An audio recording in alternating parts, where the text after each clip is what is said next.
Hello વિદ્યાર્થી મિત્રો, good morning બધાને। આજે આપણે ધોરણ 10નું ઇંગ્લિશ મીડિયમનું પહેલું કાવ્ય ભણવા જઈ રહ્યા છીએ। આ પહેલું કાવ્ય જે ભણવા જઈ રહ્યા છે, આમ તો ગુજરાતીના મોટાભાગના ટોપિક્સ છે એ બે ભાગમાં આમ તો 4 ભાગમાં વહેંચાયેલું છે આખું ગુજરાતીમાં।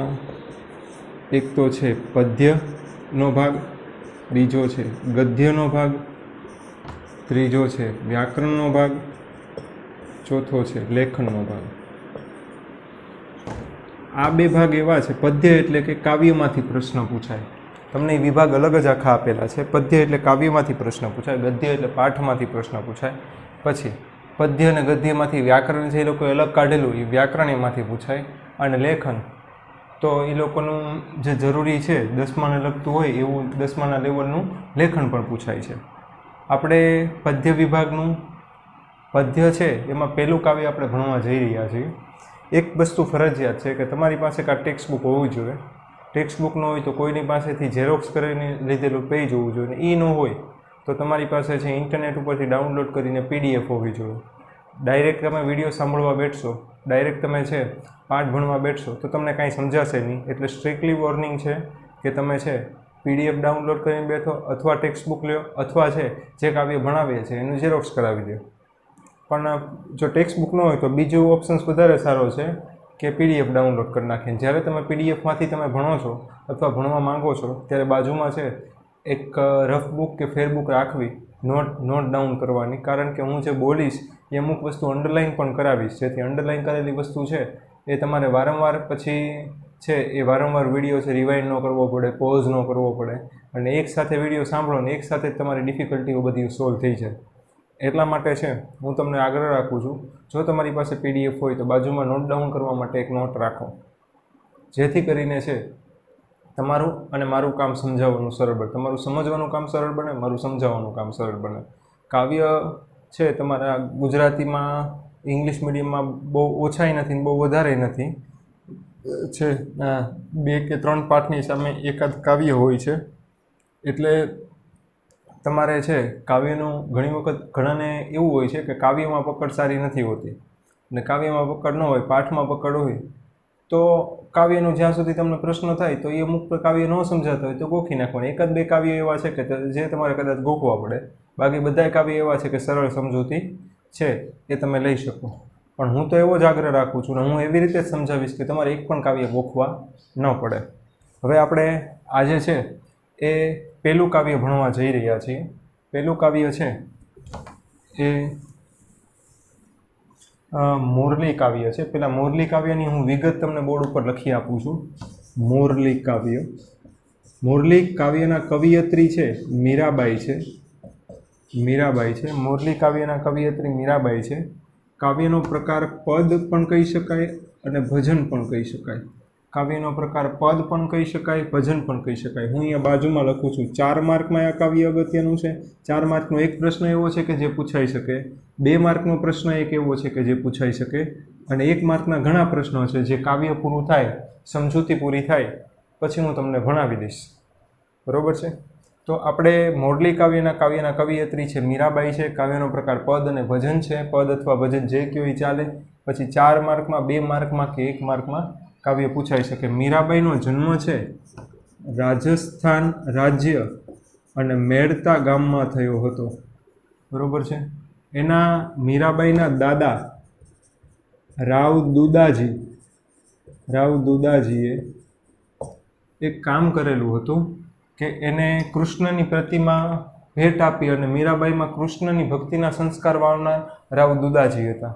થોડીક મીરાબાઈની છે એ બીજી ઉપર છેલ્લી વાત કરું તમને, તો મીરાબાઈના દાદાએ કૃષ્ણ ભક્તિના સંસ્કાર વાવ્યા એટલે મીરાબાઈના પિયરમાં કૃષ્ણ ભક્તિ મીરાબાઈ અઢળક કરેલી, કૃષ્ણ સિવાયને કાંઈ દેખાતું જ નહીં। પછી મીરાબાઈના લગ્ન છે એ મેવાડના રાજા ભોજ સાથે થયા હતા, અને મેવાડના રાજા ભોજ સાથે લગ્ન થયા અને થોડા સમયમાં એનું મૃત્યુ થયું। ત્યાં પણ કૃષ્ણ ભક્તિ જ કરતા હતા, અને પછી ત્યાં રાજાનું મૃત્યુ થયું એટલે પછી એના મીરાબાઈના દિયર છે એ દિયરે એની ઉપર ત્રાસ ગુજારવાનો શરૂ કર્યો, કારણ કે એ પોતે શિવ ભક્તિ કરતા અને મીરાબાઈ કૃષ્ણ ભક્તિ કરતા, બંને વચ્ચે છે વિરોધાભાસ સર્જાણો. એટલે પહેલાં ત્રાસ ગુજારવાનો શરૂ કર્યો, પછી છે એને મારવાના ઘણા પ્રયત્ન કર્યા. એમાંનો એક પ્રયત્ન મીરાબાઈને છે ઝેર આપીને મારવાનો પ્રયત્ન કર્યો, પણ મીરાબાઈએ કૃષ્ણનું નામ લઈને ઝેર પીધું એટલે અમૃત બની ગયું.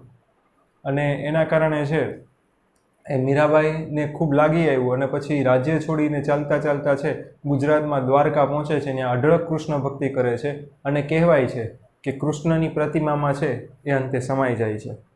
તો કહેવાનો અર્થ એવો, ભાઈ ઘણી વખત એવું થાય કે આપણે પણ ભગવાનની ભક્તિ કરતા હોય એટલે આપણને પણ એવું થાય કે આપણે છે એ આપણને કોઈક ઝેર આપશે તો આપણે પી જશું, એ ઝેરનું અમૃત બની જશે.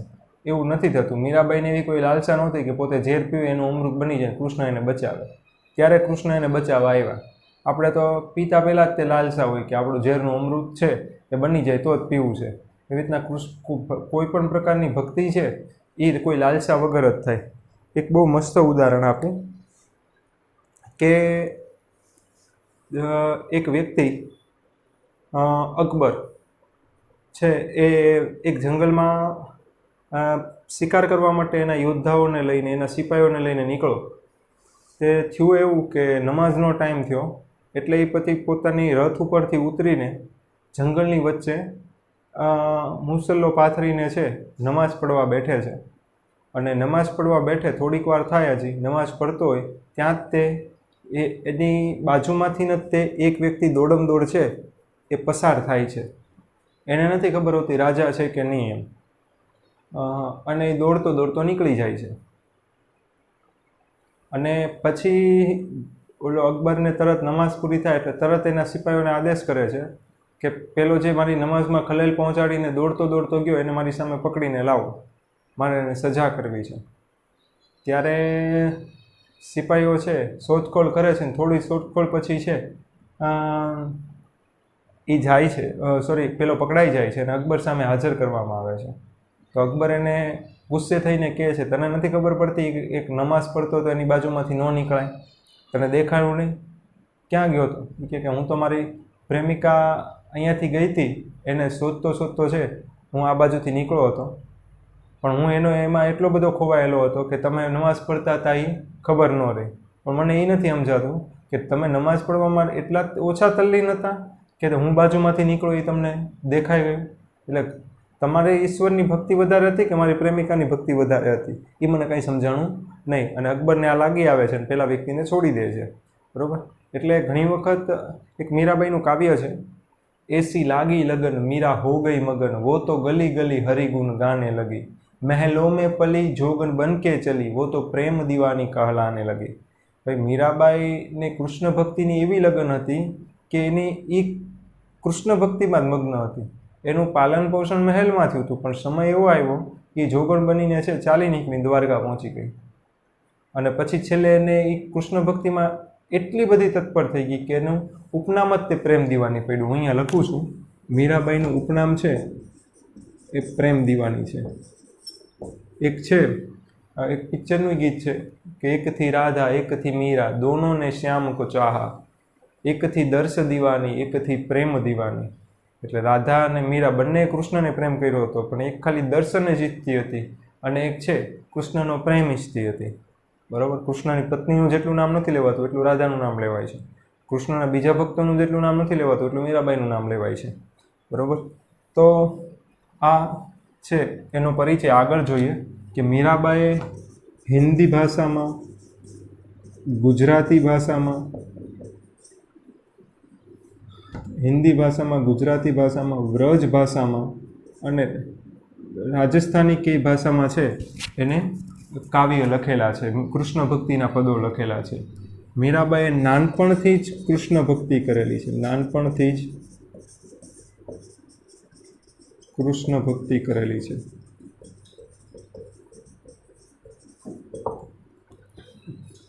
પછી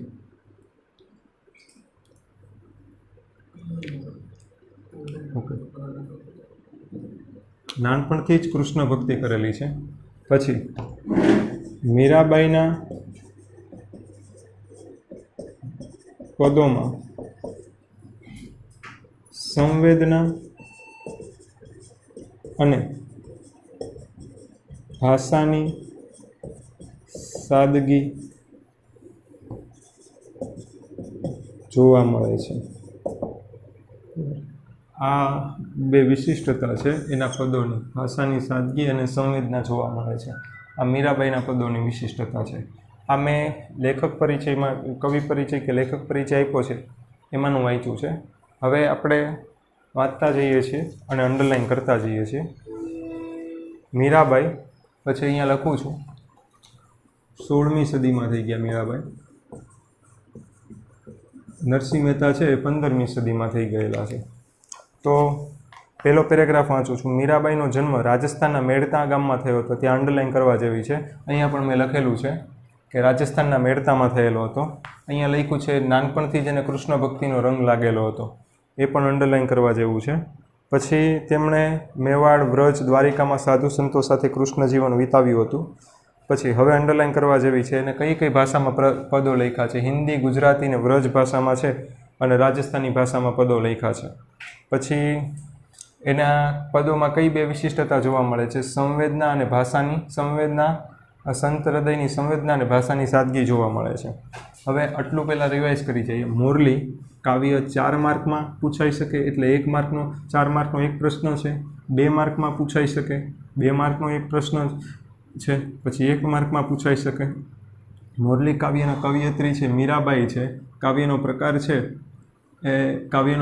છે પદ અથવા ભજન છે। મીરાબાઈને ઉપનામ પ્રેમ દીવાનીનું મળેલું છે। આશરે મીરાબાઈ 16મી સદીમાં થઈ ગયા અને દાદાજીએ છે રાવ દુદાજીએ એને કૃષ્ણ ભક્તિ આપેલી હતી। પછી એના પદો હિન્દી, ગુજરાતી, વ્રજ અને રાજસ્થાનીમાં જોવા મળે છે। પછી નાનપણથી જ મીરાબાઈને કૃષ્ણ ભક્તિનો રંગ લાગેલો છે। મીરાબાઈના પદોમાં સંત હૃદયની સંવેદના અને ભાષાની સાદગી એ જોવા મળે છે। હવે એની નીચેના પેરેગ્રાફમાં છે આખા કાવ્યનો સાર આપેલો છે, એ જોઈએ। એમાં પણ અંડરલાઈન કરવા જેવું છે એ કરશું। હું કહું છું એ ટીક કરી નાખો। મોરલી લખ્યું છે ત્યાં પદ અથવા ભજન લખી નાખો। મોરલી લખ્યું છે ત્યાં પદ અથવા ભજન। કવિયત્રી છે મીરાબાઈ, એને બાજુમાં લખી નાખો, એનું ઉપનામ લખી નાખો। પ્રેમ દીવાની કેટલામી સદીમાં થઈ ગયા એની નીચે અંડરલાઈન કરી નાખો। પછી રાજસ્થાનના મેડતાની નીચે અંડરલાઈન કરી નાખો। પછી નાનપણથી શેનો રંગ લાગ્યો છે એની નીચે અંડરલાઈન કરવા જેવી છે। પછી કઈ કઈ ભાષામાં પદ મળે છે? વ્રજ છે, રાજસ્થાની છે, હિન્દી છે, આ ભાષામાં પદ મળે છે એની નીચે અંડરલાઈન કરવા જેવી છે। પછી એના પદની વિશિષ્ટતા, સંત હૃદયની તીવ્રતા અને ભાષાની સાદગી એની નીચે પણ અંડરલાઈન કરવા જેવી છે। પછીના પેરેગ્રાફમાં જોઈએ છે મીરાબાઈના પદોમાં કૃષ્ણ પ્રત્યેની પ્રેમ અને ભક્તિ સદા દેખાય છે। આ પદમાં પણ કવિયત્રીએ કૃષ્ણની લીલાઓનું વર્ણન કર્યું છે। અંડરલાઈન કરવા જેવી છે કે મોરલી કાવ્યમાં શેનું વર્ણન કરવામાં આવ્યું છે? અંડરલાઈન કરવા જેવી છે। મોરલી કાવ્યમાં શેનું વર્ણન કરવામાં આવ્યું છે? તો કૃષ્ણની લીલાઓનું વર્ણન કરવામાં આવ્યું છે। મોરલી કાવ્યમાં કૃષ્ણની લીલાઓનું વર્ણન કરવામાં આવ્યું છે। પછી કૃષ્ણ જે મોરલી વગાડે છે, વાંસળી વગાડે છે, એનો સૂર ક્યાં પહોંચે છે? તો એનો અવાજ, એનો નાદ, એનો અવાજ છે આખા ગગનમાં છે એ પહોંચે છે। એ પણ ટીક કરવા જેવું છે કે એનું વર્ણન કરવામાં આવ્યું છે મોરલી કાવ્યમાં, તો કે કૃષ્ણની લીલાઓનું। પછી છે કૃષ્ણની મોરલીનો સૂર ક્યાં પહોંચે છે? તો આખા ગગનમાં પહોંચે છે। પછી ગોપીઓ પાસેથી કૃષ્ણ શું માંગે છે? તો દધીના દાણ, દાણ એટલે જકાત અને દધી એટલે માખણ, દહીં કે ગોરસ ના દાણ માંગે છે। તોય ગોપીઓને કૃષ્ણ જ વાલો લાગે। દાણ માંગે છે, જકાત માંગે છે, ગોપીઓને હેરાન કરે છે, તો ગોપીઓને કૃષ્ણ જ વાલો છે। એટલે એક અંડરલાઈન કરવા જેવું છે, ગોપીઓ પાસે કૃષ્ણ શું માંગે છે? તો કે દધીના દાણ માંગે છે। પછી કૃષ્ણની વૃંદાવનની રાસલીલાનું સુંદર વર્ણન મીરાબાઈ કરે છે। કૃષ્ણનો શણગાર, એનો રાસ સૌને ઘેલા કરે છે। ઘેલા એટલે કે પાગલ। મીરાબાઈ કહે છે, મીરાબાઈના મતે કેવી રીતે દુઃખ દૂર થાય છે? તો કૃષ્ણના દર્શનની માત્રથી। અંડરલાઈન કરી નાખજો। મીરાબાઈના મતે કેવી રીતે દુઃખ દૂર થાય છે? તો કૃષ્ણના દર્શન માત્રથી દુઃખ દૂર થાય છે। બરાબર, એની નીચે અંડરલાઈન કરી નાખજો। આ કાવ્યની વિગતો જે લખી છે, અંડરલાઈન કરવાની બધી વિગતો 2 મિનિટમાં તમે લખી નાખો, પછી આપણે આગળમાં જોઈએ છીએ। બોર્ડ ઉપર લખ્યું।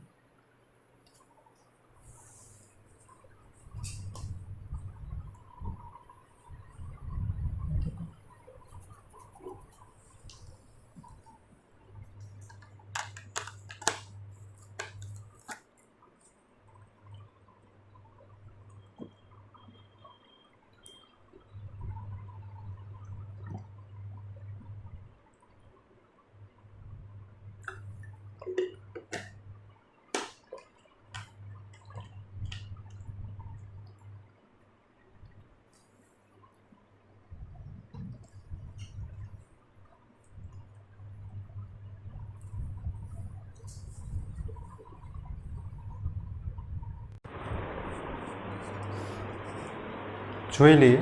મોરલી કાવ્યનો પ્રકાર છે પદ અથવા ભજન. કવિયત્રી છે મીરાબાઈ, એને ઉપનામ મળેલું છે પ્રેમ દીવાની. આશરે 16મી સદીમાં થઈ ગયા. કૃષ્ણ ભક્તિના સંસ્કારો એના દાદા રાવદુદાજીએ આપેલા હતા. મીરાબાઈનો જન્મ છે રાજસ્થાનના મેડતામાં થયો હતો. પછી એને પદો છે આ બધી ભાષામાં લખેલા છે, હિન્દી ભાષામાંય લખેલા છે, ગુજરાતી ભાષામાંય લખેલા છે, વ્રજમાંય લખેલા છે અને રાજસ્થાનીમાંય લખેલા છે. પછી એને કેનો રંગ લાગેલો હતો? નાનપણથી જ કૃષ્ણ ભક્તિનો રંગ લાગેલો હતો. મીરાબાઈના પદોમાં કઈ બે બાબત જોવા મળે છે? સંત હૃદયની સંવેદના અને ભાષાની સાદગી જોવા મળે છે. અને 4 માર્કનો એક પ્રશ્ન એવો છે કે જે પૂછાઈ શકે, 2 માર્કનો એક પ્રશ્ન એવો છે જે પૂછાઈ શકે, 1 માર્કનો એક પ્રશ્ન એવો છે કે જે પૂછાઈ શકે. હવે મેં એક નીચે પેરેગ્રાફ ભણાવ્યો એ પણ હું બોલી જાઉં છું. મીરાબાઈ છે એમ મોરલી કાવ્યમાં એમ કહેવા માંગે છે કે કૃષ્ણ ભક્તિ છે એ કૃષ્ણ મોરલીનો સૂર, આ કાવ્યમાં છે કૃષ્ણની લીલાનું વર્ણન કરેલું છે અને કૃષ્ણનો મોરલીનો સૂર એટલો બધો લોકોને આકર્ષિત કરે છે કે ગગન સુધી છે એનો સૂર પહોંચે છે. પછી બીજી કૃષ્ણની લીલા એવી છે કે ગોપીઓ ગામમાં પ્રવેશતી હોય તો એને પ્રવેશવા માટે એની પાસેથી વહાલથી છે કૃષ્ણ દહીંના છે દાન માંગે છે. દાન એટલે કે જકાત માંગે છે. અને આવું બધું કરવા છતાંય તે ગોપીઓને કૃષ્ણ વાલો જ લાગે છે. પછી કૃષ્ણએ જે વેશ ધારણ કર્યો છે એમાં એ પણ બધા માટે આકર્ષણનું સ્થાન છે. અને કહે છે કે દુનિયાના બધા દુઃખો લઈને બેઠા હોય તોય તે કૃષ્ણનો ખાલી દર્શન થાય તો દુનિયાના માત્ર બધા દુઃખો દૂર થઈ જાય છે. હવે હું બોર્ડ ઉપર છે તમને આખા કાવ્યમાંથી સમાનાર્થી છે, વિરુદ્ધાર્થી છે, પછી શબ્દ સમૂહ છે અને સમાસ છે એ જરૂરી છે એ બધું બોર્ડ ઉપર લખી દઉં છું જેથી કરીને છે તમારે કોઈ પ્રશ્ન ન થાય.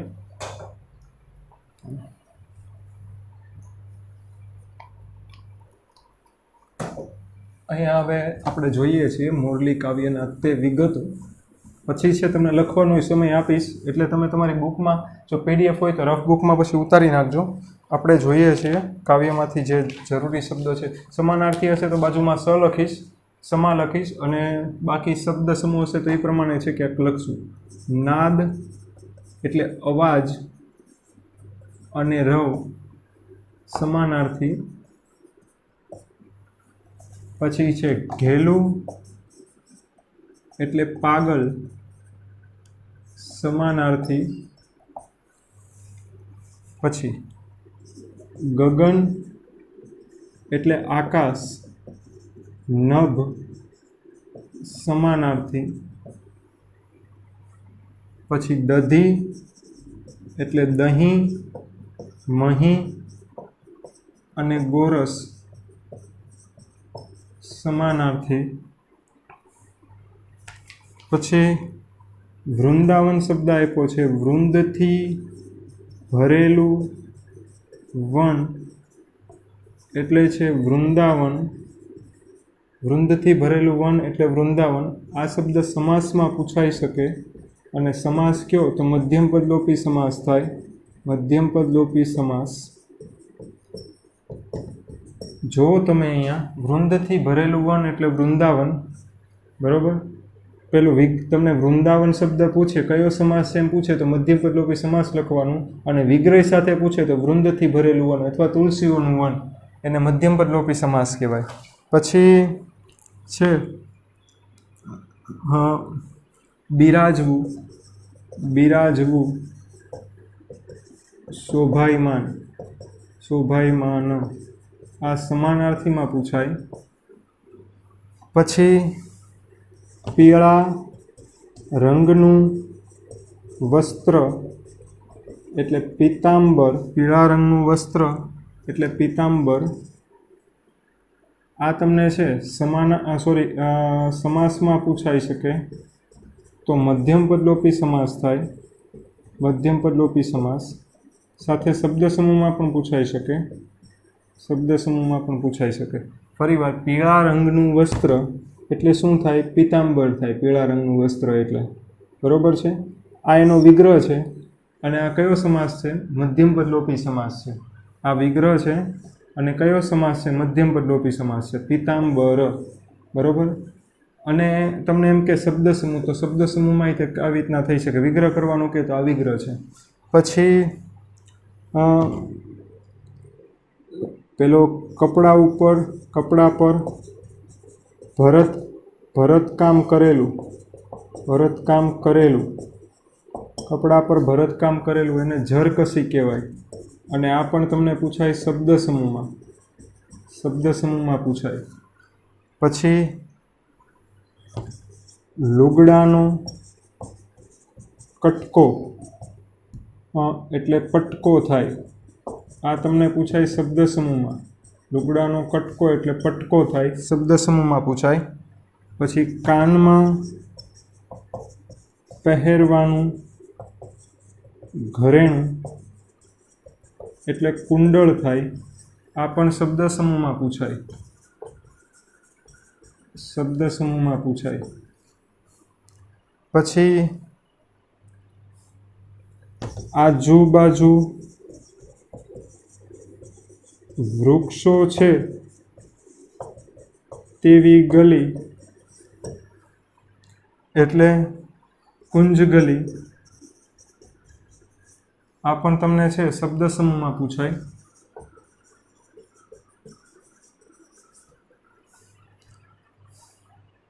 પછી ગિરી એટલે પર્વત થાય, પર્વત. ગિરીને ધારણ કરનાર ગિરિધર, શબ્દ સમૂહમાં પૂછાય. અને સમાસ પણ. સમાસ છે ઉપપદ સમાસ થાય. તમને એમ કે ગિરીને ધારણ કરનાર શબ્દ સમૂહ કયો તો કે ગિરિધર, અથવા ગિરિધર કયો સમાસ થાય તો કે ઉપપદ સમાસ થાય. એનો વિગ્રહ કેવી રીતના થાય? ગિરીને ધારણ કરનાર. બરોબર છે. હું બોર્ડ ઉપરનું વાંચીને પછી કાવ્ય સમજાવું છું, અથવા કાવ્ય સમજાવતા જ છે તમને વાંચી બતાવું છું.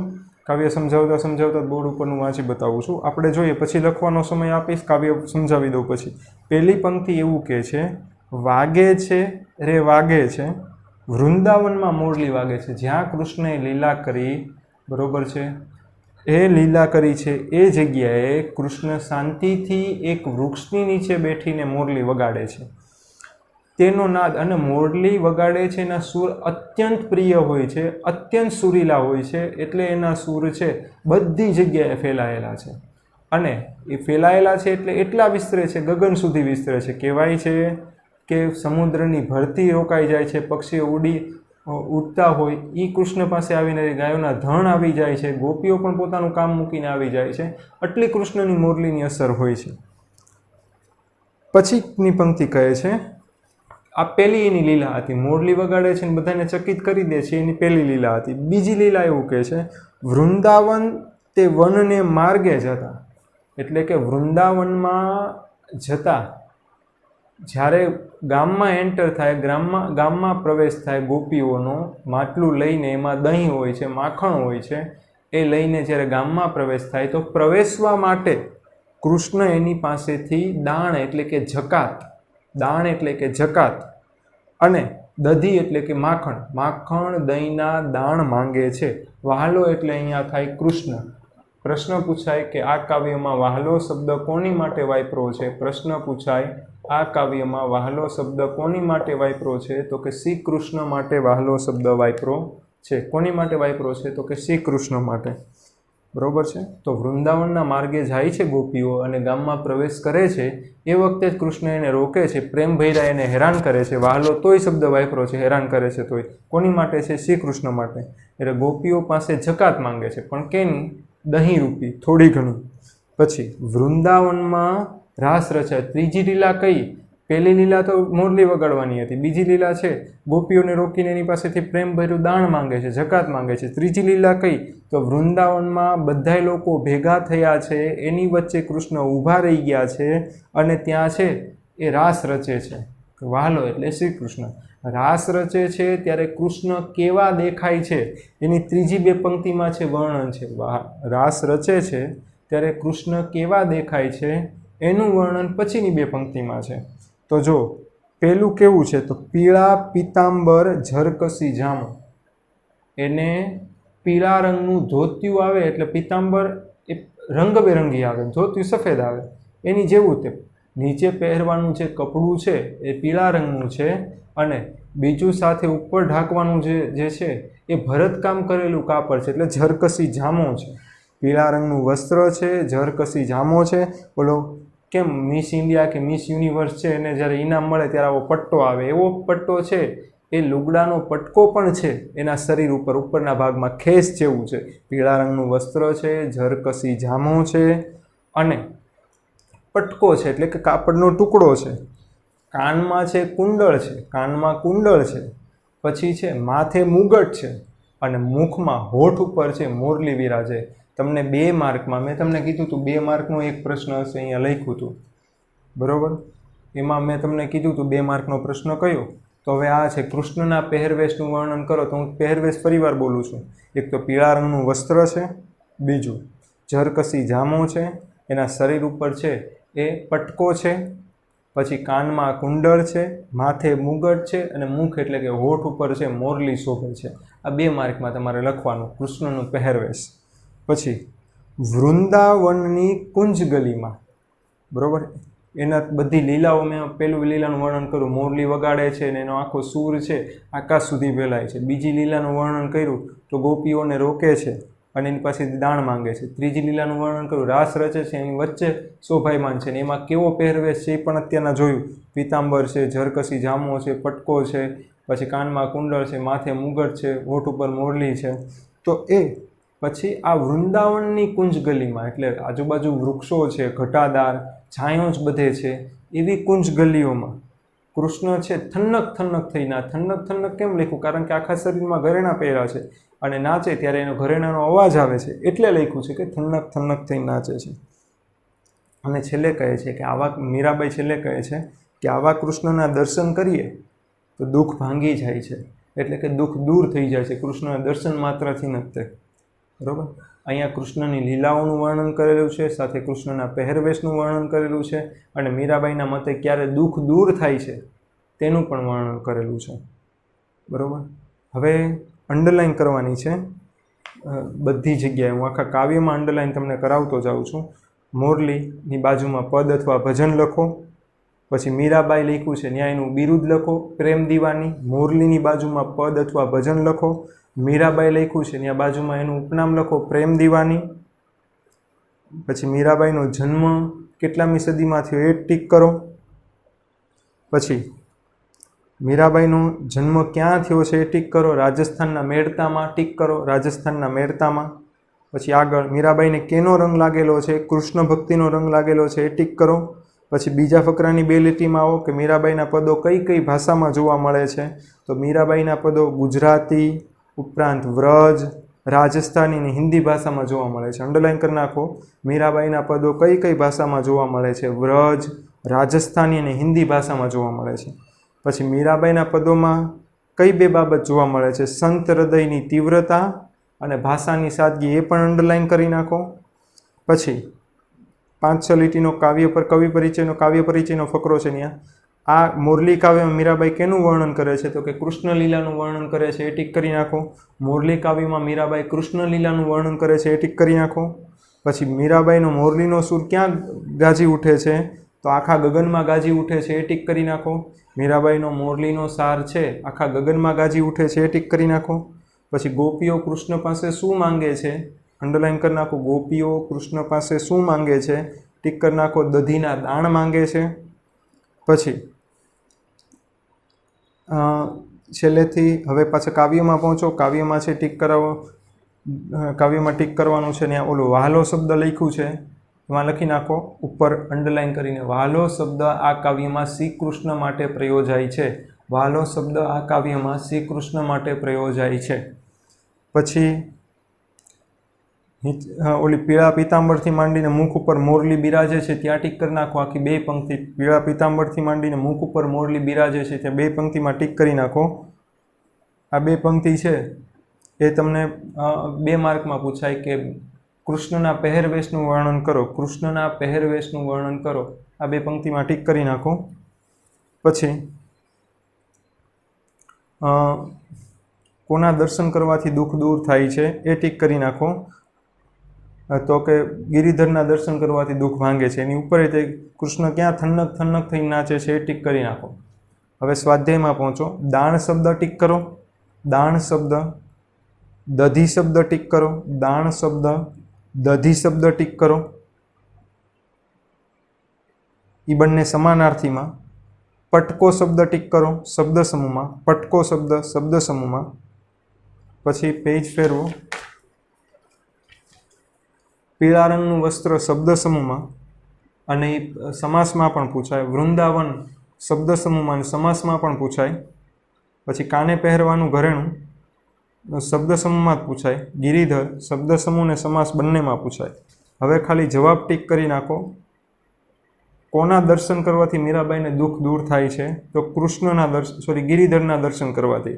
એક એ. પછી મોરલીનો નાદ ક્યાં ગાજે છે? તો કે મોરલીનો નાદ ગગનમાં ગાજે છે. બે એ. પછી બીજાનો પહેલો શબ્દ બીજાનો પહેલો ને બીજો ટીક કરો. વૃંદાવનના માર્ગે વહાલો શું માંગે છે? બે મોસ્ટ આઈમ્પી છે. તો દધીના દાણ માંગે છે. દધીના દાણ. આ કાવ્યમાં વહાલો શબ્દ કોને માટે પ્રયોજાયો છે? તો કે આ કાવ્યમાં વહાલો શબ્દ છે એ શ્રી કૃષ્ણ માટે પ્રયોજાયો છે. એ ટીક કરી નાખો બંને. પછી ત્રીજાનો પહેલો છે પહેરવેશનું વર્ણન, એ 2 માર્કમાં મોસ્ટ આઈમ્પી. ત્રીજાનો પહેલો 2 માર્કમાં મોસ્ટ આઈમ્પી. પછી ચોથાનો પહેલો 4 માર્કમાં મોસ્ટ આઈમ્પી. ચોથાનો પહેલો 4 માર્કમાં મોસ્ટ આઈમ્પી. ફરીવાર બોલું છું, બીજાનો પહેલો અને બીજો 1 માર્કમાં મોસ્ટ આઈમ્પી. ત્રીજાનો પહેલો 2 માર્કમાં મોસ્ટ આઈમ્પી અને ચોથાનો પહેલો 4 માર્કમાં મોસ્ટ આઈમ્પી. બરોબર. હવે બોર્ડ ઉપર જે આપ્યું છે એ લખવા માટે હું તમને 5 મિનિટ આપું છું, અને પછી છે 1 માર્કના પ્રશ્નોને થોડુંક વ્યાકરણ હોમવર્કમાં લખાવું છું, જે તમારે બુક અને પેન તૈયાર રાખીને લખવાનું છે.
વિદ્યાર્થી મિત્રો, પહેલા કાવ્યનું છે કે હું તમને હોમવર્ક લખાવવા જઈ રહ્યો છું, તો એમાં તમે ધ્યાન આપજો.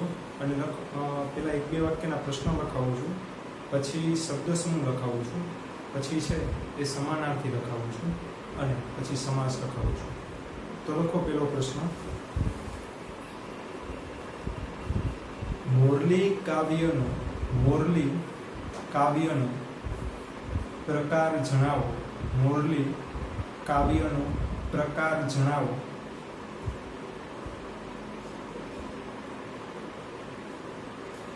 બીજો પ્રશ્ન લખો. આ કાવ્યના કવયત્રીનું નામ જણાવો.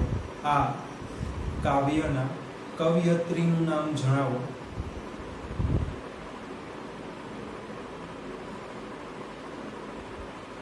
ત્રીજો પ્રશ્ન લખો. આ કાવ્યના કવયત્રીનું ઉપનામ જણાવો. આ કાવ્યના કવયત્રીનું ઉપનામ જણાવો.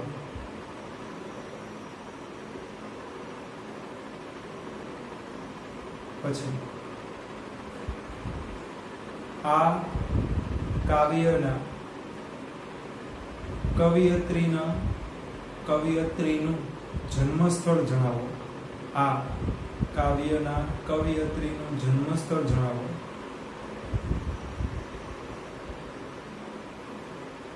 પછી મીરાબાઈના પદો કઈ કઈ ભાષામાં લખાયેલા છે. મીરાબાઈના પદો કઈ ભાષામાં લખાયેલા છે. પછી મીરાબાઈના પદોની વિશિષ્ટતા શું છે. મીરાબાઈના પદોની વિશિષ્ટતા શું છે.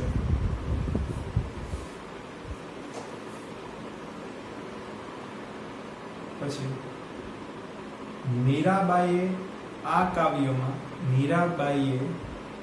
કાવ્યમાં શેનું વર્ણન કરેલું છે. મીરાબાઈએ આ કાવ્યમાં શેનું વર્ણન કરેલું છે.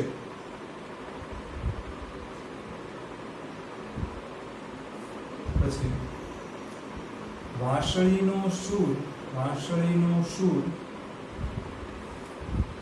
ક્યાં ગુંજી ઉઠે છે. વાંસળીનો સૂર ક્યાં ગુંજી ઉઠે છે. પછી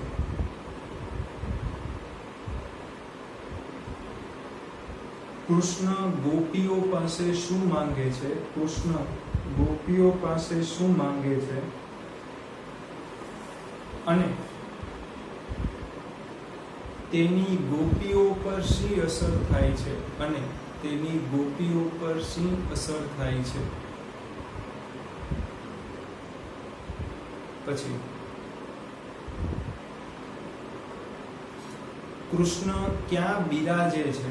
કૃષ્ણ ક્યાં બિરાજે છે. પછી કૃષ્ણના પહેરવેશનું વર્ણન કરો. કૃષ્ણના પહેરવેશનું વર્ણન કરો.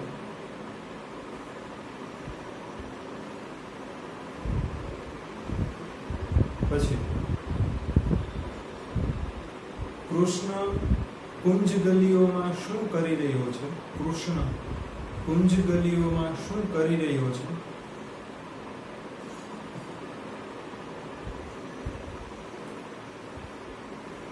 પછી મીરાબાઈના મતે ક્યારે દુઃખ દૂર થાય છે. મીરાબાઈના મતે ક્યારે દુઃખ દૂર થાય છે.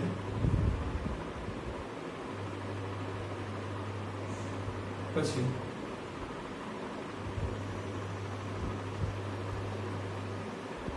મીરાબાઈ આશરે કઈ સદીમાં થઈ ગયા છે. મીરાબાઈ આશરે કઈ સદીમાં થઈ ગયા છે.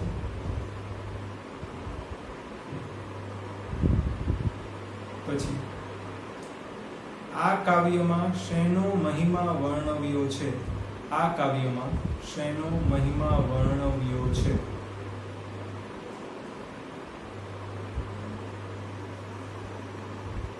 પછી હેડિંગ આપો સમાનાર્થી. સમાનાર્થી. નાદ, નાદ. પછી ગગન, નાદ પછી ગગન. પછી નાદ, ગગન. પછી બિરાજુ, બિરાજવું. પછી દધી. પછી દાણ, દધી પછી દાણ.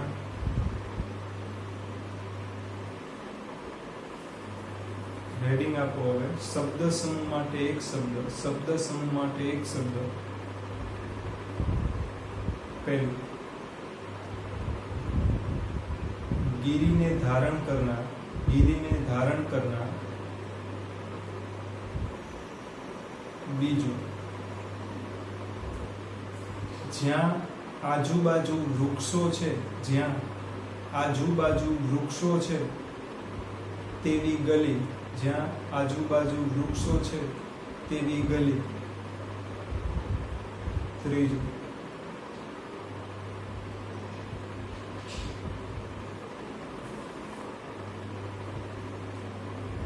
તેવી ગલી. પછી છે પછી લખો વૃંદથી ભરેલું વન. વૃંદથી ભરેલું વન. પછી કાનમાં પહેરવાનું ઘરેણું. કાનમાં પહેરવાનું ઘરેણું. પછી લખો સમાસનો હેડિંગ આપવાનું. સમાસનો વિગ્રહ કરી સમાસનો પ્રકાર જણાવો. સમાસનો વિગ્રહ કરી સમાસનો પ્રકાર જણાવો.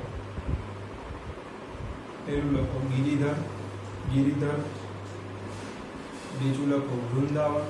પહેલું ગિરિધર, બીજું લખો વૃંદાવન. ગિરિધર, વૃંદાવન.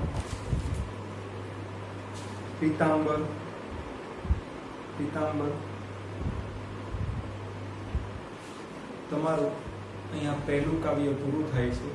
આ કાવ્યમાં મોરલી પ્રતીક લઈને કૃષ્ણના મહિમાનું વર્ણન કરવામાં આવેલું હતું, કે જેમાં મીરાબાઈનું પણ વર્ણન કરેલું હતું કે મીરાબાઈ જે કૃષ્ણ ભક્તિમાં સતત તત્પર હતા, આખી જિંદગી કૃષ્ણ ભક્તિ કરેલી છે, કૃષ્ણના જ પદો લખેલા છે.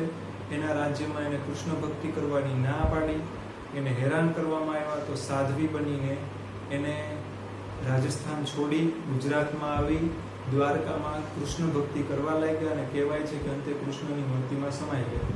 અને કૃષ્ણ ભક્તિના એના પદોમાં બે લક્ષણતા જોવા મળે છે. એક તો સંત હૃદયની તીવ્રતા અને ભાષાની સાદગી, મીન્સ કે સહેલાઈથી સમજાય છે. કે રાજસ્થાનમાં રહેલા એટલા માટે રાજસ્થાની ભાષામાં લખેલું છે, ગુજરાતમાં રહેલા એટલે ગુજરાતી ભાષામાં લખેલું છે. કૃષ્ણ વ્રજમાં હતા તો વ્રજમાં પણ એના દર્શનાર્થે ગયેલા તો વ્રજ ભાષામાં લખેલું છે, અને હિન્દી ભાષામાં પણ એના કાવ્યો લખેલા છે. આ કાવ્યમાં ક્રમશઃ કૃષ્ણની લીલાઓનું વર્ણન કરવામાં આવ્યું છે. એક તો સૂર વહાવીને આકાશ સુધી પોતાની મોરલીના નાદ પહોંચાડે છે. બીજું ગોપીઓને પ્રેમ ભૈરો હેરાન કરે છે અને ગોપીઓ તો પણ એને વહાલો ગણે છે. એમ આ કાવ્યમાં વહાલો શબ્દ શ્રી કૃષ્ણ માટે વપરાયેલો છે. પછી રાસ ઊભો કરીને વચ્ચે છે એ પોતાના અત્યંત સાદગી ભર્યા કે અત્યંત આકર્ષિત પહેરવેશથી એ સામે આવે છે. એ પછી આ બધાના દર્શન કરવાથી દુઃખ દૂર થાય છે એનું વર્ણન પણ કરેલું છે. મેં તમને પહેલાં પણ કીધું કે પીડીએફ તમારી સાથે પીડીએફ હોય તો તમારી પાસે નોટ અને પેન રાખજો. હોમવર્કમાં જે આપ્યું છે હોમવર્ક તમારા ક્લાસ ટીચરને બતાવજો, અને પછી ક્લાસ ટીચરને બતાવ્યા પછી જે તમે નોટ ડાઉન કરેલું છે કંઈ ઘા ન કરશો અથવા ટલ્લે ન ચડાવશો, કારણ કે આ બધું તમને વાર્ષિક પરીક્ષામાં કામ લાગશે. આની બહાર વ્યાકરણની પૂછાય, આની બહાર મેં ટીક કરાયેલું છે કે લખાયું છે એની બહાર એક બે વાક્યના પ્રશ્નની પૂછાય. આ કાવ્યમાં 4 માર્કનો એક પ્રશ્ન છે કૃષ્ણની લીલાવાળો, 2 માર્કનો એક પ્રશ્ન છે કૃષ્ણના પહેરવેશવાળો, 1 માર્કના જેટલા પ્રશ્નો પૂછાઈ શકે મેં તમને લખાયેલા છે. વ્યાકરણ જે પૂછાઈ શકે એ પણ મેં તમને લખાયેલું છે, ટીક એ કરાયેલું છે. તો અહીંયા તમારું પહેલું કાવ્ય A to Z માહિતીને આવરી લઈને પૂરું થાય છે. તમે જરૂર પડે ત્યાં નોટ ડાઉન કરી નાખજો, જરૂર પડે ત્યાં બધું સાચવી રાખજો. Thank you.